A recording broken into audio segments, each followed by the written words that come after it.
Welcome back to the channel, and in today's video I'm going to show you guys how to save a frame as an image in DaVinci Resolve 16. Really easy to do. So all you have to do is make sure that you have a video in your timeline right now that you want to get a screenshot from. Once you have that done, you just want to go over to the 5th tab. It's the color tab on the bottom here.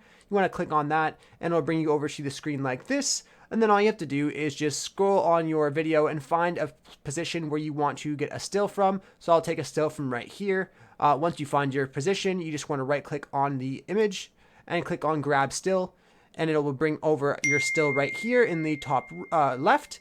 And then all you have to do once you have that there is right click on that as well and click on export.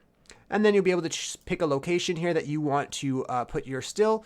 And then you could go to the save as type, click on that and change it to JPEG just to make sure it saves as a JPEG. And then you could go ahead and export that there and you will see the still on your desktop or wherever else you saved it. I really hope I was able to help you guys out with this video. If I was, be sure to leave a like and subscribe for more tutorials. Thanks for watching.